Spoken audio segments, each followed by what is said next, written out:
Everyone give it up to my buddy Jeremy Beck.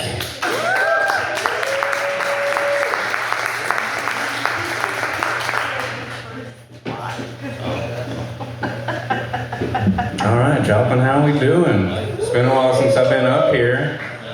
I like this spot. I've been up here for a couple of shows here. I like this spot as someone with 2 simply possession charges back in Arkansas. Simply possession brought to you by your local PD. New scent I'm working on. But I used to come up here and I used to go to Blackthorn a lot, which was comfortable for me because I'm a pizza man. Past 10 years I've been working in pizza. That's what I've been doing.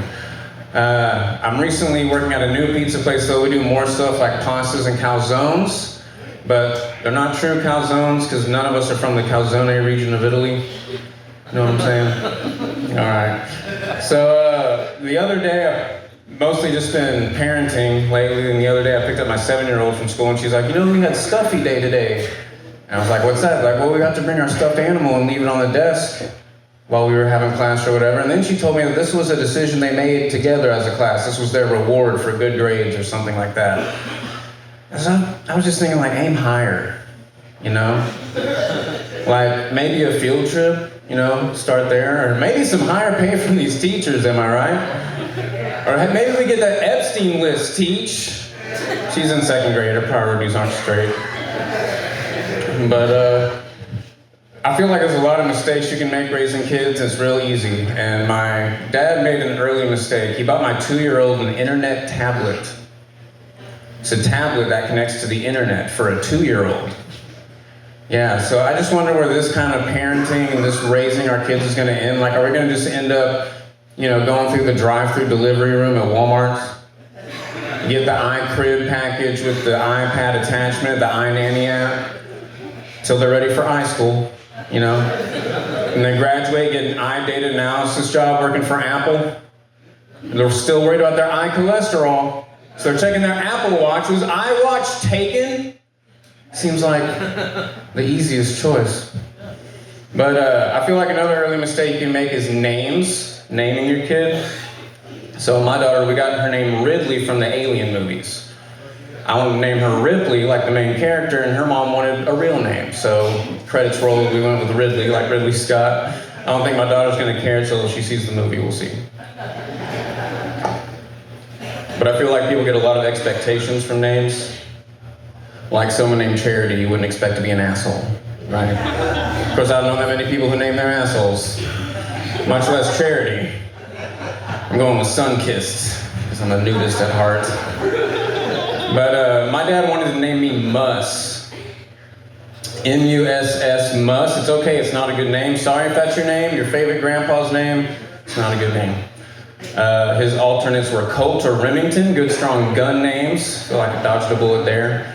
But I got my name because my cousin was looking for his friend Jeremy. He stuck his head in, Jeremy? And they said, oh, Jeremy, a name we haven't even considered up to this point? That'll work. Still an asshole, but anyway. I was born in 91, which, fun fact about 91, end of the Cold War. My dad's a military man. He was deployed, came home to his own Red Scare, because I was the only one with red hair in the family. But thanks to 23andMe, we now know my true father was an orangutan. So that's a fun one. But I'm a millennial.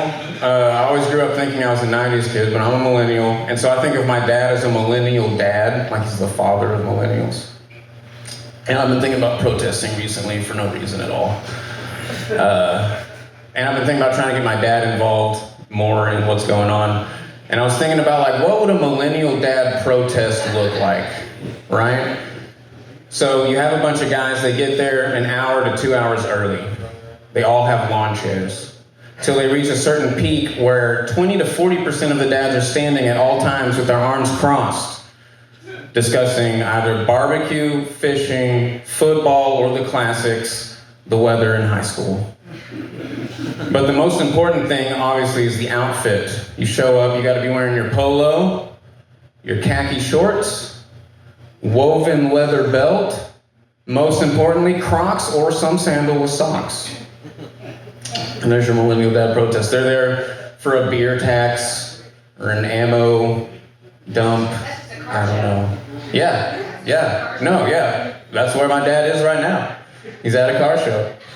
But my dad's lived an interesting life. He's actually been involved in a couple movies. He was in a movie because while he was in the military, there was a movie that came out called Biloxi Blues, set in Biloxi, Mississippi, recorded in Fort Smith, Arkansas, because Hollywood, I guess. But he was on base while they recorded, and he was in a few scenes, and he was telling me about when they were recording the cafeteria scene, they were all supposed to be drinking milk, but it was really just Elmer's glue mixed with water, because they didn't want to buy milk because it would spoil. Again, Hollywood.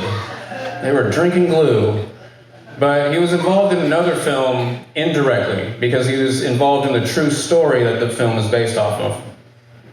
So my dad runs a private business. What he sells is parachute hardware and accessories. So metal rings and clips, webbing, all that stuff they use to make harnesses. Some of their stuff's been used in the X-Men and Spider-Man movies.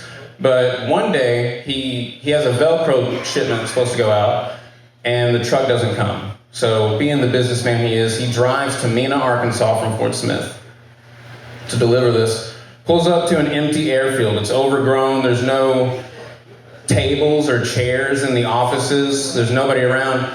So he starts just looking around until a couple of guys come around the corner with radios and Uzis on their belts. And if movies and video games have taught me anything, it's that usually it's bad guys that have Uzis, right? So they call over the radio to whoever owns the airfield, and they're like, yeah, give them the secret tour. The secret tour of the forest overgrown airfield. At this point, most people would just deliver the Velcro and leave. Not my dad. He takes the secret tour. They have a secret hangar, wouldn't you believe it? There's a blacked out plane with no markings on it. My dad starts asking them questions.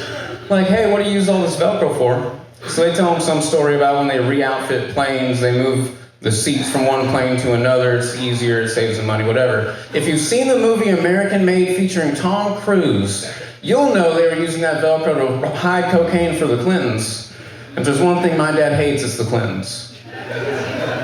But he's lived an interesting life, done a lot of stuff so that I can pursue stand-up comedy and do drugs occasionally. I learned a lot. I learned that if you do cocaine long enough, you will write a book about reptilian aliens and the government. So I wrote this book about reptilian aliens and the government. It's a fun read. But I always felt like I was destined to be a drug user, and people would tell me that even when I was a child. I remember going to get my blood drawn for some tests. I was 11 years old. The nurse looks me dead in the eye and says, you know what, your veins are perfect for heroin. To an 11-year-old. In front of my mom, yeah. Right? So I take the test. They find out I'm not in the right percentile. What I end up getting prescribed is HGH, human growth hormone. It's a shot I have to take every night to help me grow, whatever. It gets to the point where I'm giving myself the shot, so I immediately start injecting it into the pillows, the couch. My parents caught on when my twin-sized Beck grew into a king. It was living large, apparently full of human skin cells. But my dad's always supported this, like to the point that he came to a show in Tulsa one time and I was missing some props, because back in the day I thought I could beat the Carrot Top allegations. But I was missing a banana and a condom, and this man walked to a gas station. They didn't have those things. He walks to another gas station over a mile, I call it the banana mile, to get me these things. I see him walking up the hill sweating, and he is mad, but he's supporting me, so I appreciate that for sure. But I've done a lot of different shows over the years. One thing we do here in comedy, it's called the roast battle. It's where you and a bunch of your comedian friends get together and just absolutely destroy each other for strangers' enjoyment. It's exactly as fun as it sounds. But I remember the first time I was doing a roast battle, I didn't really know anybody at all in the battle. It was based on what you looked like that day, I guess, I don't know. But I was telling the host, I'm nervous. And he says to me, Jeremy, if you didn't want people to make fun of you, you wouldn't go around looking like that. I was in my best suit for this show, in my funeral suit, and he said this to me, so I was fine, because nothing anyone could say after that could cut as deep, right? But one thing I've been doing lately is I've actually been doing comedy at Comic-Con. We've done a couple shows, and I mostly just do that to meet my heroes. So we went to the last one, got to meet the cast of Star Trek Next Generation. we had Gates McFadden, Beverly Crusher, we had Brent Spiner, Data, and then my favorite character, Q, by John Delancey. John Delancey was there. And so I'm in line about to meet this man who's one of my heroes. I'm gonna give him a copy of my book. I just performed a stage performance. He's a theater actor, he could appreciate that. And he asked me, what do you do? Not what do you do for a living, but just what do you do? And I'm like, I work in a kitchen and make pizza. So that was embarrassing. Probably the most embarrassing moment of my life, right there. But I've been doing the music festival circuit a little bit too, done the camp out festivals. But about a month ago, I did a festival in Hot Springs called Valley of the Vapors. Now, if you don't know about Hot Springs, Arkansas, people come from all over the world to get this water. I don't know what's in it. People come from all over the world. But because of that, it's an international kind of town with visitation. They have a bunch of international bands on this music festival. So we saw bands mostly from other countries. One of the bands was from Montreal, Canada. And this had to be the most avant-garde shit I guess I'd ever seen. I didn't really understand. So it's this dolled up girl, she starts some techno, gets in the crowd, everyone gets down so they can like see what she's doing, I guess. And then two guys come out just holding plates above their heads, walking like they're on a runway to this music. And this goes on for like 2 minutes. And this is the best grasp I have of what happened. At the end, they just dumped the plates and there was nothing on it the whole time. And to me, comedic gold. But I think it was just supposed to be something more serious than that. But I thought it was hilarious. But I like going to do these things because I'm a musician too. My thing about music for me is that I've never really been able to figure out what I want to play, what kind of music I want to do. So I was trying to see what people were listening to. I ended up on a playlist, 60s to 70s, Japanese, urban, new wave, acid jazz, chill hop, instrumental, synth, sample sets, open parentheses, club, dance, dub, remixes.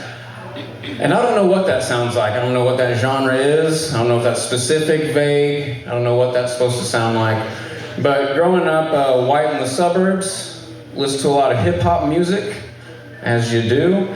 And I remember it was 2004's Freak a Leak by Petey Pablo on the radio. And I was like 12, my sister a year younger, and we're dancing in the back seat, no idea what they're singing about. And the line comes on with my eyes rolled back and my toes curled. And my dad says, we're turning that shit off. Puts it on the classic rock station, which classic rock has a lot of fun stories. You have Ozzy biting the heads off of bats. That's fun. Marilyn Manson's classic rock now, sorry. If that makes you feel old, but do y'all remember when we used to talk about Marilyn Manson removing a rib to suck his own dick? Yeah, I didn't have to do that. Just dedicated and lonely one night. But anyway, we were in Hot Springs. We were staying with my cousin. And if you don't know about that area, that whole area is like where you get the diamonds. That's where you go to Arkansas to like dig up diamonds and crystals and shit. So there's crystal shops everywhere. Like next to other crystal shops. It's crazy. But we're staying with my cousin, she's kind of hippy dippy, so I thought we'd go to the crystal shop and get her something. So I see this, what looks like just a crystal rod with like some copper wrapped around some other crystals in it. It's got the flower of life imprinted on it. And I was like, cool, I'm sure this is fun. This is a fun little magic thing. So we leave the store and I'm like, I'm gonna look up what this is just to see, just if she doesn't know, I can tell her, whatever. It was called a message wand. Well, when I Googled message wand, it auto-corrected to massage wand, and it wouldn't stop auto-correcting to massage wand, so for 2 hours I thought I bought my cousin a dildo, like a magical dildo, but a dildo nonetheless. But I like traveling a lot to go see shows too. I took a trip to Denver to see Iron Maiden, heavy metal group, back in the day, and when I say back in the day, I don't mean like the 80s or even the 90s, I just mean 2018 when weed wasn't legal everywhere. It was a special trip to go to Colorado and smoke. And I don't know how y'all do it here, but they have a lot of rules. They had a lot of rules about smoking in public. I don't know how it is here. But like, we're smoking out in a park, but we're still like hiding behind a tree, you know? But we get to the show and we are high up in the nosebleeds. We can barely see the stage. You know what I'm saying? And the band knows where they're at. So Bruce Dickinson, the lead singer, comes out on stage and he's like, yeah, Denver. We know what's going on, yeah? Is there anybody here who's not stoned? And the whole crowd went, yeah! Because they were stoned. They didn't understand the question. It's like we came in on a jumbo jet, we thought we were coming through some cloud cover, till we took a whiff. It was smoke, holy smoke. It's a song by the band. But another trip we took, we went to Dallas to see a more modern group. Anderson .Paak and the Free Nationals. It was a great tour they were on. And we're going, I'll just tell you, we took our friend Molly, that's a drug. And I can tell it's starting to hit who I'm with because she comes out of the bathroom like this. I just started my period. And we weren't prepared for that. And so we go over to this little med table they have. It's like a med tent at a festival. And we tell them the situation, like, girl, we got you. Disappear into a sea of people, you know, getting their drinks, getting ready for the main act. And then we see a single tampon above the crowd. And then it disappears. It's been handed off. It was the Dallas Tampon Baton Relay. We didn't know we were attending. They've crossed the finish line. Are you the one? Yeah, I'm the one. But while we were in Dallas, this is direct dialogue, I don't know what to tell you. While we were in Dallas, we went to the Dallas Aquarium, we were hanging out, and first thing about a Dallas Aquarium, before you even got to pay to get in, birds. I don't know if you've ever been underwater. Not a lot of birds down there. If anything, they're temporary residents. But you get in, and you go to the bar, because there's bars in the aquarium, so you can get wet too. And you turn around, there's a tree in the middle of the bar, and hanging out in the tree is a sloth. It's the sloth exhibit, because again, we're at the aquarium. Nothing says water like a sloth. I'd imagine it would drown. But the sloth is like,